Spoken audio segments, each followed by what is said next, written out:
చేస్తున్నారు.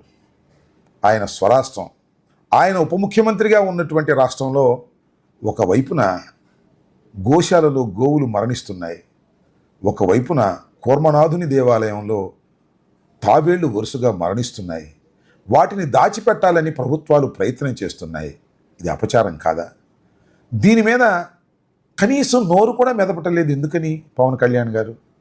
ఇదేనా సనాతన ధర్మాన్ని పరిరక్షించేటటువంటి బాధ్యత? మొన్న చూశాం తిరుపతిలో ఎంత గందరగోళం జరిగింది. పశువులు అక్కడ మరణిస్తున్నాయి, ఖననం చేసేస్తున్నారు, చెప్పటం లేదు. అసలు మరణాలే జరగటం లేదని ముఖ్యమంత్రి గారు అన్నారు. ఏదో 1-2 మరణాలు జరుగుతున్నాయని చెప్పేసి మంత్రులు అదేవిధంగా చైర్మన్ గారు చెప్పారు. లెక్క చూస్తే ఎక్కువ స్థాయిలో మరణాలు సంభవించినట్టుగా కనిపిస్తున్నాయి.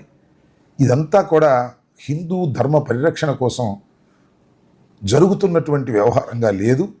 ఇది చాలా అపచారంగా భావించవలసినటువంటి పరిస్థితి ఏర్పడుతుందని కూడా ఈ సందర్భంగా నేను చెప్పదలుచుకున్నాను.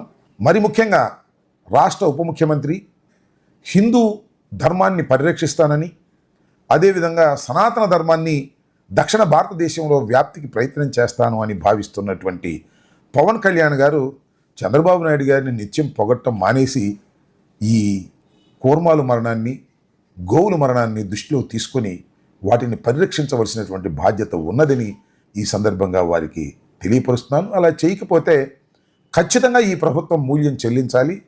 ఈ ప్రభుత్వం చేస్తున్నది అపచారం. దీన్ని భక్తులు క్షమించరు, చివరకు భగవంతుడు కూడా క్షమించడనే విషయాన్ని దయచేసి గమనించాలని ఈ ప్రభుత్వానికి చెప్పదలుచుకున్నాను.